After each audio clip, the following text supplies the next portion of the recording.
Үйіме жарық беріп отырасың. Өрісімді кеңейтіп отырасың. Үйіме келген туыстарымды қолдап, соларды күтіп отырасың. Алтын келінім. Шаршамайтын көйлек бар ма? Иә, шаршамайтын. Шапан киіп ал енді.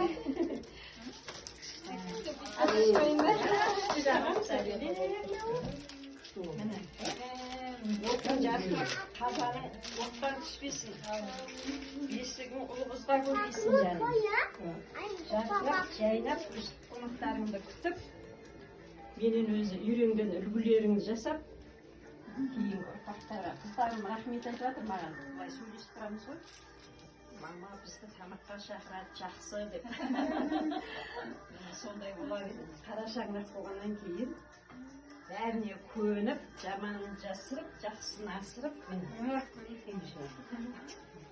Мен біз табыстайық енді. Сеткіде бар ма? Олардың жартысы Каспийден келген. Біздікі кешігіп отыр деймін да. Подаркымыз Каспийден емес. маманың өзінің көрсетіп қояйын да. Ташкентке өзің жолға. Иә. Не дегеніңіз? Құтты болсын. Енді сізге бір өлең шумақ арнап жіберейін мен. Жақтан жүремін. Үйге Келіндердің атынан енді кешігіп жатыр сыйлығымыз. Кожаный таш кие берген қолда машина. Жаңағы әсем майрамкін беріп қойдым. Әсем мен кімдіктен менің атынан өзің әлемге тапсырасың.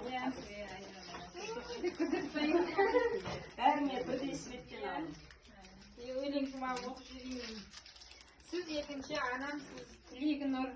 Кеудеңізде жақсылық жүрегі тұр.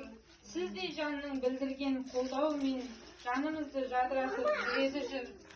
Біз үшін ең құрметті жанның бірі. Сіздей енеміз бар деп біз мақтанамыз. Жастықпен білем талай өкпелеттік. Келеді көңілді көктем еткіміз. Жарымыздың жаннаты разы болмай, біз қалайша өркендеп көктемеппіз. Жүзіңізге күлкіңіз көріп берген, қолымдағы бар затын бөліп берген, әлемдегі ең асыл алтын енем, ізіңізге ілесіп еріп келем. Сіз өсірген адал ұл бар қасымызда, бақыттың кілті ананың батасында. Болады бізде бәрі болашақта, тек сіздің дұғаңыздың арқасында. Рахмет сізге, мама.